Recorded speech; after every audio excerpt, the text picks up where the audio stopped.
Buenas tardes.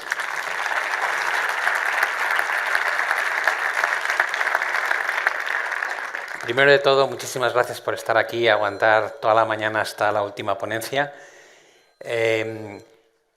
Creo que la idea de lo que quería contaros hoy es un poco cómo está el mundo y que con independencia de cómo está el mundo hay múltiples oportunidades de inversión, ¿no? Vamos a empezar primero con ese repaso de qué hacer en un entorno de alta volatilidad como el que vivimos en algunos momentos. Hemos tenido situaciones geopolíticas muy complejas, dudas sobre lo que iba a pasar con los tipos de interés y precisamente de eso quiero hablaros, ¿no? De qué se puede esperar, hasta dónde nos van a bajar el coste del dinero los bancos centrales, qué vamos a hacer con una deuda que es escandalosamente alta y que parece que a nadie le importa. ¿Qué pasa con las elecciones en Estados Unidos? Ya sabéis que hay un gran debate sobre quién va a ganar y os daré mi opinión sobre lo que creo que importa de estas elecciones, que ya queda muy poquito, la guerra de aranceles y la crisis geopolítica que vivimos y, por supuesto, al final, algunas ideas de inversión. Así que vamos con ello. Estamos todos felices porque por fin, como dicen los periodistas malos, la inflación está bajando, la inflación no baja. Sube más despacio, pero bueno. La tasa interanual sí está bajando. Como la inflación es agregada, pues evidentemente, siempre digo la misma frase, pero es que es muy recurrente y creo que explica muy bien. Si yo engordo 5 kilos y luego 3 y luego 2 y luego 1, yo no estoy adelgazando. Me estoy poniendo como una pelota, pero cada vez a un ritmo más lento. Bueno, pues eso es lo que le pasa a la inflación. Estos gráficos que se muestran en tasa interanual y de la que se sienten tan orgullosos pues todos los bancos centrales, esos que decían que la inflación era transitoria y los gobiernos, lo que muestran es que la tasa interanual está volviendo al 2%, excepto en dos países donde se viven situaciones muy distintas. El primero es China, que son los que tienen el fondo de color oscuro, y como veis tiene una inflación que casi no es inflación sino deflación, ¿no? Tiene más cerca la tasa interanual del 0 que del 1. Y luego Japón. Japón parece que se divierte haciendo justo lo contrario al resto del mundo, ¿no? Cuando todos los países estaban subiendo tipos de interés en 2022 y 2023, ellos los tenían al menos 0,10 y cuando todos empiezan a bajar las tasas de interés, ellos las empiezan a subir. La realidad es que Japón tiene una inflación como pocas veces hemos visto, no es que sea desatada, es una tasa del 2,7% aproximadamente, pero para el estándar de Japón, que han vivido siempre con inflaciones más cercanas al 0%, pues es una situación un poco extraña. Y eso nos lleva a qué está pasando en política monetaria, ¿no? ¿Qué hacen los bancos centrales? Bueno, pues bajan las tasas de interés. En Europa hemos visto una última bajada de 0,25, ya es la segunda que vemos. Presumiblemente volveremos a ver una nueva bajada de tasas de interés porque no crecemos, mientras que en Estados Unidos hemos visto un inicio de 0,50, el mercado se puso, como suele ocurrir, muy cachondo con estas cosas, y va a bajar 4 veces, va a bajar 5, tiene que bajar entre mítines, y dices, ¿pero dónde vas, desgraciado? Es lo mismo que pasó en enero. En enero era como la FED dijo, vamos a bajar 3 veces en el año, y la gente dijo, 7. Y dices, hombre, luego de 7 pasaron a 1, de 1 pasaron a 4, es decir, bailamos en torno a cada dato, hacemos una presunción de todo lo que va a ocurrir en los mercados. La realidad es que en todo el mundo están bajando las tasas, salvo en Japón, que las están subiendo, y en China, que las bajan, pero las bajan desde hace mucho tiempo. No es algo reciente del último año y medio, porque no han tenido realmente un problema de inflación en la última, digamos, 6-7 años, y por tanto se han podido permitir el lujo de desde el año 2014 estar bajando las tasas de interés. Ahora todo el mundo habla de las bajadas de tipo de interés en China porque tienen un problema tremendo. Digo, no, las llevan bajando desde hace bastante tiempo, porque han controlado el tema de la inflación mucho mejor que nosotros. Una de las preguntas claves que uno se debería estar haciendo es ¿hasta dónde me van a bajar los tipos? ¿Cuánto me va a costar la hipoteca? ¿Cómo de buena va a ser Christine Lagarde? Según estos señores, tanto Jerome Powell como Christine Lagarde o Andrew Bailey, que es gobernador del Banco de Inglaterra, Christine Lagarde se sale de aquí, nunca da respuestas, pero bueno, se le intuye que más o menos lo que piensa, y podríamos decir que ahora, después de una década en que han tenido los tipos de interés negativos y nos han estado inundando de política monetaria no convencional, ahora les parece que los tipos tan bajos son aberrantes. Y dicen que lo normal sería tener las tasas de interés entre medio punto y 1 punto porcentual por encima de la inflación. Si el objetivo de la inflación es 2, Pues entre 2,5 y 3. Esa sería la conclusión que uno saca. ¿Por qué importa? Importa porque somos unos auténticos yonkis de la deuda.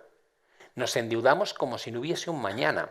Y veis los gráficos desde el año 1985 y en general descubrimos que muchos países han hecho parte o pilar del crecimiento el endeudamiento en sí mismo. Algunos países intentan retomar niveles de deuda razonables cuando no hay crisis, como es el caso de Canadá, que lo hizo en el periodo hasta el año 2007, o incluso la zona euro, que también intenta tener cierto orden, pero como veis en los demás, la sensación que da es que la deuda no es nunca un problema. ¿Que necesitas más dinero? Créalo de la nada, cómprale bonos a tu tesoro, el que emite la deuda, y con ese dinero hacemos todo lo que haga falta. Ese es el modus operandi en el que está entrando el mundo. Y curiosamente sorprende descubrir que el que más se ha endeudado durante las últimas 3 décadas es China. Después Japón. Japón es el, me atrevería a decir, es la guía. Para el que no sabe cómo endeudarse, Japón es la guía. 264% de deuda sobre el PIB. Reino Unido, Estados Unidos y la zona euro. Uno ve esto y dice, la zona euro somos los mejores. Digo, ya. En la zona euro, el problema es que cuando tú piensas en, oye, mira, voy al endocrino y somos 3 hermanos, uno pesa 200 kilos y 2 de ellos 50. Y tú llegas al endocrino y dices, nosotros 3 estamos perfectos. Y el endocrino te diría, no, hay uno que está muy gordo y 2 que están muy delgados. En Europa pasa esto. Grecia, Italia, Francia y España tenemos deudas sobre el PIB superiores al 100%. Y luego tenemos los delgaditos, tenemos Países Bajos, Polonia, Alemania, que son muy responsables fiscalmente. Con lo cual, cuando trabajamos con medias, de alguna manera estamos ocultando el problema real de cómo es la heterogeneidad del endeudamiento dentro de la zona euro. En la zona euro hay países que lo hacen muy bien desde el punto de vista de responsabilidad fiscal y otros que lo hacemos muy mal.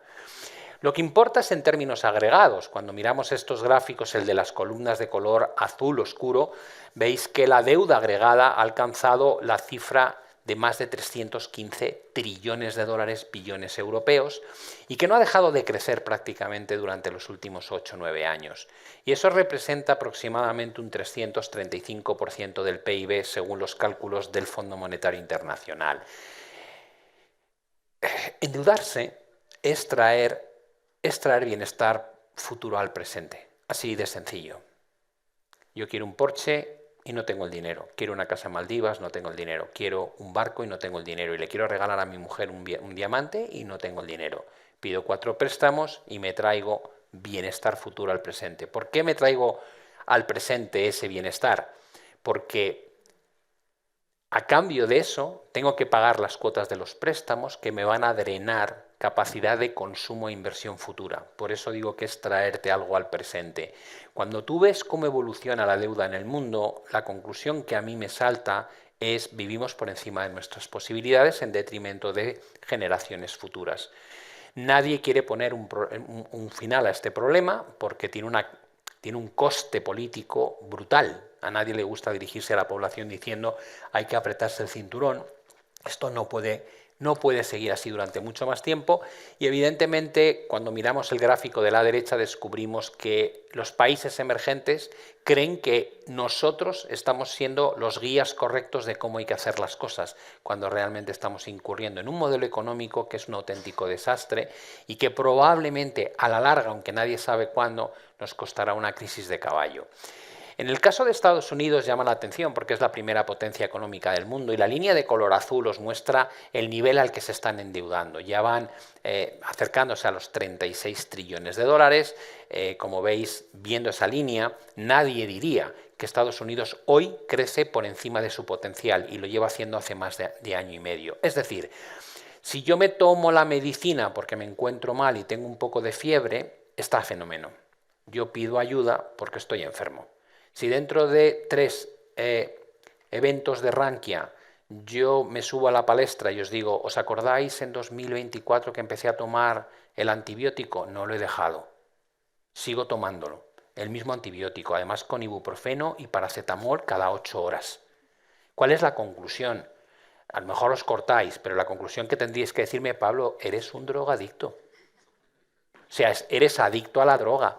Si tu modelo económico, creciendo como crecen, lo estás alimentando continuamente con deuda, te has vuelto un yonki de la deuda. ¿Cuál es el problema? Que Estados Unidos, por esa deuda gigante que tiene, solo paga un 3,25%. ¿Cómo puede ser? Porque mucha de la deuda que compró, la compró cuando los tipos estaban al 0%. ¿Qué quiere eso decir?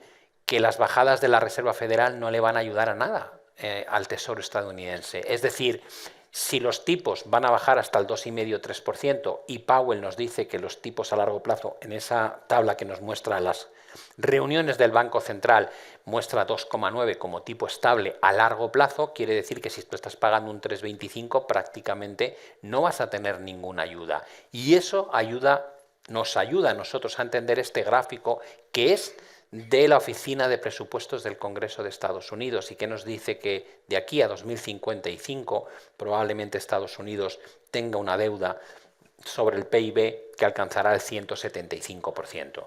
Es utópico por la sencilla razón de que en las definiciones de ese estudio que hace el Congreso de Estados Unidos, la Oficina de Presupuestos, dice que bajo la hipótesis de que no va a haber ninguna recesión de aquí a 2054. Las ganas de cogerles del cuello y decirles, pero a ver, figura, si cada 10 años lleváis una historia de más de un siglo con recesiones, ¿cómo planteas en tu modelo que no va a haber ninguna recesión de aquí a 2054? Si hay una recesión se recauda menos, sube el desempleo, hay menos gente que tiene salarios, el problema de la deuda es mucho mayor porque tienes menos ingresos y tienes los mismos gastos. Con lo cual, eso es probablemente una cifra muy baja para lo que realmente va a ocurrir.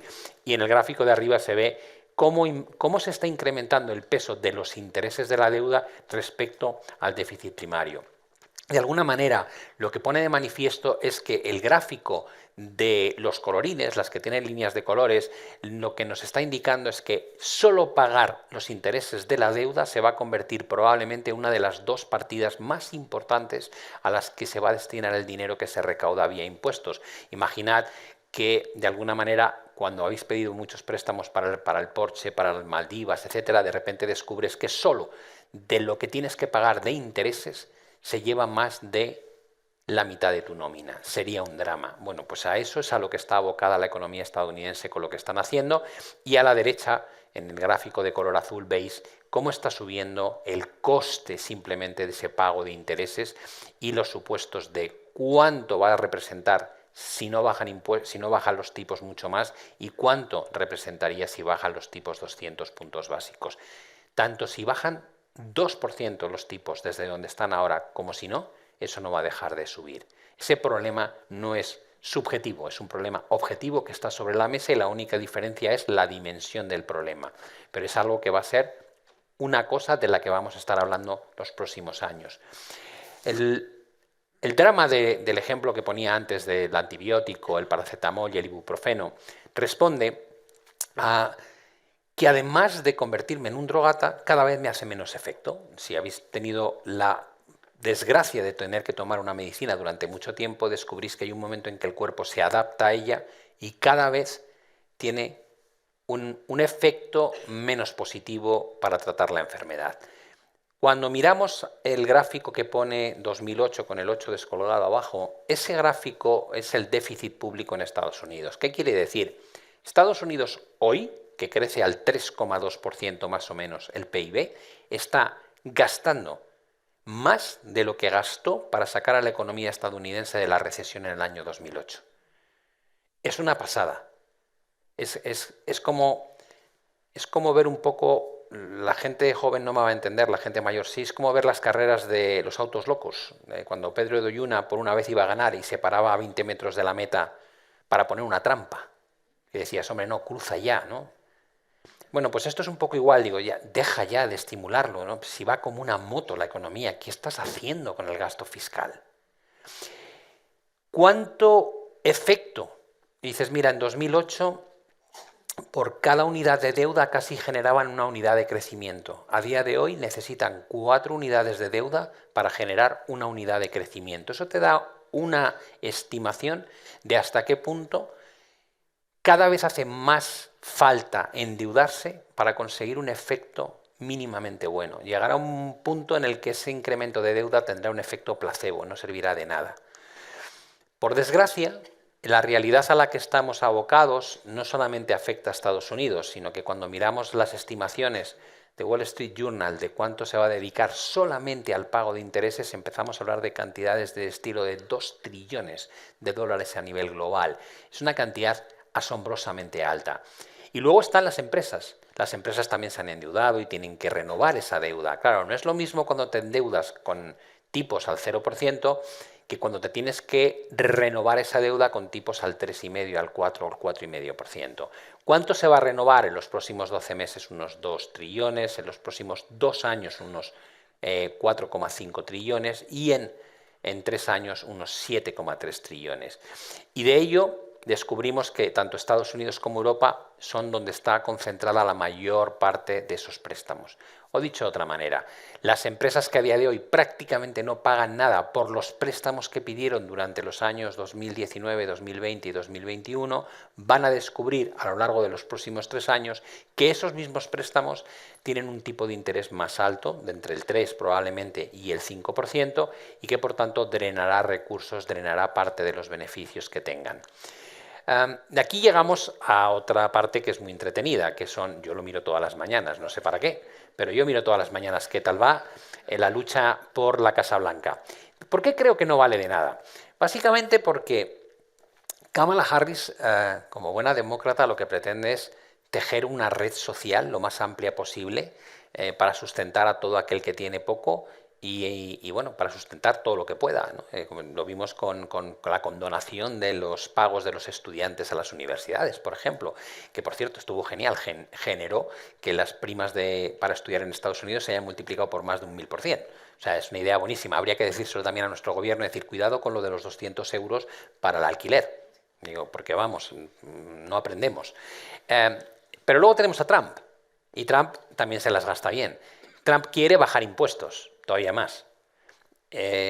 Nos vendió la moto de que en 2018 la bajada de impuestos se pagaría sola porque Estados Unidos crecería mucho más y entonces recaudaría lo suficiente, aunque la carga impositiva fuese menor. Y habéis visto la curva de la deuda.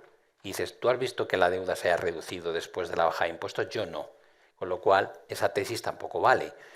Uno quiere gastar más y el otro quiere ingresar menos. Con lo cual, ninguno parece que esté preocupándose por la deuda, pero sí se ponen de acuerdo en algo. China es el que tiene la culpa de todo. O sea, todos los males, China. Está genial, normalmente está muy bien tener un punching ball, ¿no? Para cuando tú no estás contento con algo, te giras, se van a enterar, les voy a meter unos aranceles. Digo, pero vamos a ver, aranceles a los coches. Digo, pero si China no vende coches en Estados Unidos, no vende coches eléctricos. Pero queda muy bien, ¿no? Se van a enterar. Van a costar el doble. Digo, el doble de 0 es 0. Pero bueno, lo cierto es que tanto Trump como Biden han llevado a cabo la aplicación de aranceles no a coches, sino a todos los demás productos, e incluso se ha recaudado más durante el mandato de Joe Biden que en el mandato de Donald Trump. Y esto no va a mejorar, esto va a empeorar. ¿Por qué? Porque detrás de las crisis geopolíticas que tenemos, tanto la lucha de Rusia en Ucrania, el ataque de Israel contra Hamas en respuesta a los atentados terroristas y ahora lo mismo en Hezbollah en Líbano, o me encanta porque está claro que la tensión entre Israel e Irán es muy controlada, ¿no? Y como le digo, mañana te voy a mandar un ataque, te vas a enterar, y todo eso es todo como muy comedido. Y Estados Unidos dice ahora, qué bien que la respuesta de Israel ha sido la necesaria sin rebasar, es decir, no hemos llegado a ese punto de descontrol, gracias a Dios. Y luego tenemos China y Taiwán, y dices, bueno, ¿y qué quieres decir con esto? Digo, pues que hay intereses, porque cuando hay una guerra en Ruanda no le interesa a nadie. Pero cuando hay una guerra o una inestabilidad en el país que es aliado de Estados Unidos, en la región donde se produce más petróleo del mundo, cuando hay una guerra en Rusia, que era el tercer productor de petróleo del mundo, y a las puertas de Europa. O cuando descubrimos que Taiwán fabrica el 65% de todos los semiconductores del mundo. Y ya tuvimos durante la pandemia la experiencia de no hay semiconductores, se paralizaron industrias del automóvil, por ejemplo. Con lo cual, siempre dices, hay un interés económico detrás de cada uno de estos conflictos que realmente es lo que marca la tensión en el comercio internacional. Por eso la guerra de aranceles no va a ser algo que vaya menos, sino que vaya más. Y habrá que ver si no se nos va de las manos, especialmente si gana Donald Trump, que ya sabemos que no es precisamente el tío más diplomático del mundo. Por tanto, cuando miro esto, cuando miro la lucha por la Casa Blanca, para mí, que lo que creo que es más importante en Estados Unidos es que alguien agarre al toro por los cuernos y diga, oye, mira, no podemos seguir gastando al ritmo que lo hacemos, no podemos seguir endeudándonos como lo estamos haciendo, vamos a estudiar qué hay que hacer para reducir ese nivel de drogadicción que tenemos. Pienso en los programas de Harry y Trump y digo, no, da igual, sea quien sea, esto va a ir a peor. Lo que sí va a tener es un efecto brutal en sectores. Habrá sectores, por ejemplo, energía fósil, mucho más apoyada por políticas como la de Trump, que en el caso de Harris, que se decanta más por renovables. Trump quiere menos regulación, Harris quiere más. Harris quiere subir impuestos, incluso planteaban sobre plusvalías no generadas, no realizadas, como hace Dinamarca, cosa que Trump hará todo lo contrario, con lo cual sí va a tener impacto, pero en el problema gordo del endeudamiento creo que va a dar igual, los dos van a ser un auténtico desastre. ¿Cuál es la conclusión? La conclusión es que estamos volviendo una política monetaria menos restrictiva que antes, en un entorno donde el crecimiento sigue apuntalándose con deuda, en una guerra arancelaria que probablemente va a escalar tensión durante 2025 y con una inestabilidad geopolítica a la cual no se le ve de momento un final. Tanto en estos tres focos, como he dicho, nadie podría decir que Rusia y Ucrania están más cerca. Donald Trump te dice que va a acabar con la guerra en 24 horas. Me da pánico pensar qué está proponiendo para acabar con la guerra en 24 horas. Supongo que la idea de Trump será decir, se acabó la guerra y que se queden como están. Evidentemente creo que a Ucrania le va a hacer bastante poca gracia, ¿no? Y luego nosotros en Europa tenemos una dependencia de Estados Unidos, aunque sea desde el punto de vista de la OTAN, y ya hemos visto cómo se las gasta. Con lo cual, de cara un poco a la situación geopolítica, sí que creo que si gana Donald Trump vamos a tener más volatilidad y más incertidumbre que antes. Pero también hay cosas muy interesantes y positivas que están ocurriendo. Por un lado, la revolución tecnológica con la llegada de la inteligencia artificial va a tener un impacto increíble en la productividad. Para muchos nos va a hacer mucho más productivos, vamos a poder hacer en mucho menos tiempo las cosas que antes tardábamos horas, pero el que no se adapte probablemente pues se va a quedar fuera de juego, ¿no? Con lo cual va a tener un efecto tremendo en el mercado laboral, sobre todo para aquellos que no sean capaces de reactivarse y adaptarse a las nuevas situaciones, pero creo que para cosas como la robótica, la medicina, la aeronáutica, investigación en general, puede romper barreras que antes nos parecían que eran techos que no podíamos superar. Dejadme que os hable en los 2 minutos que nos quedan de inversiones en este tipo de entornos. Como sabéis, creo que un inversor razonable es aquel que diversifica su cartera y eso significa que contempla todo: renta variable, renta fija, criptomonedas, startups, materias primas, bienes raíces, divisas. Las oportunidades están ahí, simplemente hay que saber localizarlas. Cuando en 2020 comentaba en redes sociales, bueno, va a haber una inflación de narices porque el incremento de la masa monetaria ha sido una locura. Se han creado el 25% de todos los dólares que existen en el mundo en tan solo año y medio. Es una barbaridad, es una aberración. Y no solamente se crearon dólares, todos los bancos centrales hicieron algo similar. Con lo cual, escuchar a un banco central decir que la inflación era transitoria, no sé qué me daba más miedo, si que nos mintiesen a la cara como lo hicieron, o de verdad pensar que saben tan poco como para decir que creían que no iba a haber inflación. O sea, fue un despropósito de tal calibre, pero una grandísima oportunidad para los que sí creíamos que iba a venir la inflación, porque podías comprar casas, podías comprar oro, podías comprar criptomonedas, activos reales o activos financieros que servían para protegerte la depreciación del dinero. De hecho, la inflación en España desde entonces ha sido de un torno a un 20%. El dinero que habéis dejado en la cuenta sin remunerar ha perdido un 20% de capacidad adquisitiva. Mientras tanto, estos activos pues, han subido, como veis, el oro un 70%, Bitcoin un 1000%.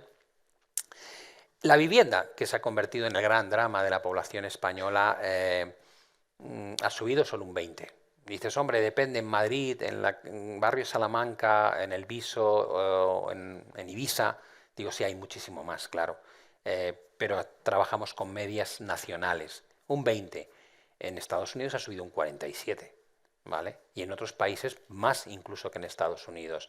Con lo cual hemos visto que el activo real, el activo como el oro, la vivienda y en este caso el activo financiero como Bitcoin han sido estrategias que se podrían haber utilizado en este entorno para obtener grandes ganancias. Por otro lado, ahora habla todo el mundo de la renta fija. Dices, bueno, si no quieres riesgo, si simplemente quieres defenderte contra la inflación, tienes rentabilidades entre un 3,5 y un 5% disponibles en bonos italianos, en bonos estadounidenses. Se acabó la década en la que había 18 trillones de bonos con tasa negativa, gracias a que el BCE tenía los tipos al menos 0,50, compraba la deuda de los gobiernos como si no hubiese un mañana, los demás países tenían los tipos al cero.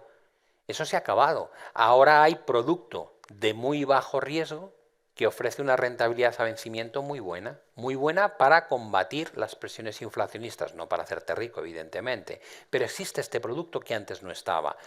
Tienes renta variable. Yo sé que aquí mucha gente le encanta hablar del SP500, le encanta hablar del Nasdaq, de Nvidia, sobre todo cuando está rompiendo máximos. Si yo invierto a largo plazo, intento comprar cosas que tienen una relación beneficio-riesgo satisfactoria. Yo veo las valoraciones de Estados Unidos, no me atrevo a decir que no vaya a seguir subiendo, de hecho tiene pinta de aquí a fin de año de hacerlo muy bien. Digo, vale, pero es que no me siento cómodo. Y yo sabéis que llevo pues un año y pico hablando de China y que yo veo la valoración con la que empezó este año y digo, está de derribos, están valoraciones de la crisis del 2008, los bancos cotizando como los bancos americanos en 2009. Y todo el mundo me dice, ya, pero tiene un montón de problemas. Digo, hombre, figura, cuando las cosas están baratas es porque hay problemas. No pretenderás que cotice a esas valoraciones si todo va como la seda. Es que lo queréis todo. Claro que hay problemas, por eso está la bolsa aquí, por eso ha bajado un 75% desde máximos. La cuestión es que cuando miras la bolsa respecto a Estados Unidos, la gente me dice, ya, pero no va a desbancar al SP. Digo, no lo pretendo. Si con que vaya la directriz que marca la bajada, China lo hace un 81% mejor que Estados Unidos. Yo no soy muy ambicioso, con eso me conformo, ¿eh? Que bata a Estados Unidos en un 80% en los próximos años. Me vale. Y las señales son bastante buenas. Y dices, vale, con lo cual para mí China es la opción mejor en renta variable.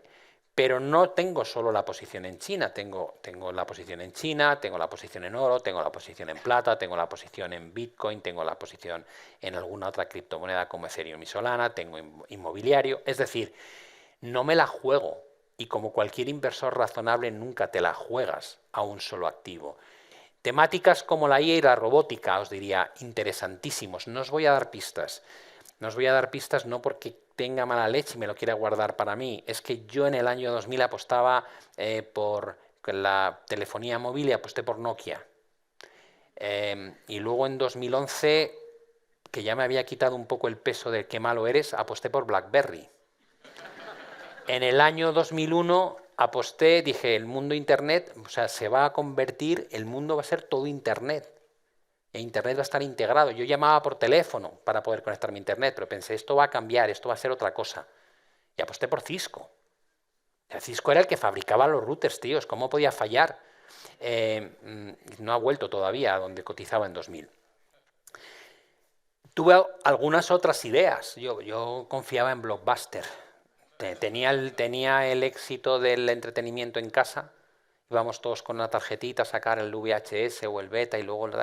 Y yo pensé, se convertirá, no sabía que se iba a llamar Netflix, se convertirá en Netflix, pero no, Netflix fue otro. Kodak, jolín, Kodak, tenía el monopolio de la fotografía, ¿no? Decías, pues este va a ser, ¿no? Entonces, si os digo ahora temáticas de IA y robótica, probablemente lo que deberíais hacer es vender lo que os diga. Así que no os voy a dar pistas, tenéis que buscar cómo jugarlo. Y luego quedaría el último elemento, que serían las startups, ¿no? Hemos democratizado todo, hemos visto cómo de repente se puede invertir en cualquier producto prácticamente sin comisiones. Lo vimos cuando apareció Robinhood, cómo cambió el modelo en Estados Unidos y cómo se fue copiando a nivel global, ¿no? Pero no solamente ha ocurrido con el tema de la operativa en mercados, donde prácticamente el coste es ínfimo. Hemos empezado a ver que puedes convertirte en promotor inmobiliario con algunas plataformas, puedes invertir en startups, en momentos en los que son proyectos que inicia alguien con muchas ganas y con suerte, con talento, y que tal vez se conviertan en un unicornio. Bueno, pues ahora se puede invertir fácilmente y con cantidades no muy grandes en este tipo de procesos que están en sus fases más iniciales y donde antes solamente podían invertir, por ejemplo, pues la banca privada y grandes capitales. Al final la conclusión siempre es la misma. Cuando la gente me pregunta, ¿estás preocupado por el modelo económico? Sí, ya lo he dicho, la deuda, la forma en la que financiamos nuestro crecimiento es aberrante y tarde o temprano generará un problema, pero nadie sabe cuándo va a surgir ese problema. ¿Qué tenemos que hacer mientras tanto? Tienes que ser conocedor de en qué mundo te mueves, pero también tienes que ser conocedor de que el mercado puede estar mucho más tiempo equivocado que tú solvente, con lo cual no estamos aquí para valorar si el mercado lo hace bien o lo hace mal. Mi trabajo, cuando yo me pongo como inversor, la gorra de inversor todos los días, es entender qué estáis pensando vosotros. Porque vosotros sois el mercado, sois la tendencia.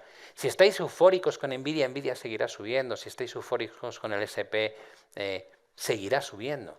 Y a mí me interesa entender cómo pensáis, porque es la forma de ganar dinero. Ahora bien, si yo creo que pensáis mal, conocer dónde creo que debería estar el mercado en lugar de dónde está, me da una medida de riesgo o desequilibrio que me ayuda muchísimo para cuando comience a ajustarse ese desequilibrio, saber cómo de grande es la dimensión. ¿Va a corregir el mercado un 10, un 15 o un 50%? Para eso me sirve el entorno macro, para localizar catalizadores, para ver excesos de euforia en determinados mercados y oportunidades de pánico en otros. Pero todos los días hay oportunidades de inversión.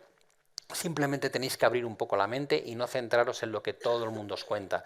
Y como he oído, lo decía Iván en su presentación, ¿no? Decía, olvidaos de lo que os cuentan los medios, lo que os cuentan otros traders. Tenéis que aprender a pensar por vosotros mismos. Yo sé que al principio es dificilísimo, pero es un trabajo que hay que conseguir hacer, porque normalmente el efecto FOMO no acaba bien, el efecto de perseguir lo que todo el mundo hace, ser rebaño. Creedme que no funciona. Es verdad que la frase de la tendencia es tu amiga está ahí por algo, pero todo tiene un límite. Hay que saber apearse de ciertas cosas y buscar oportunidades donde la relación beneficio-riesgo es más atractiva.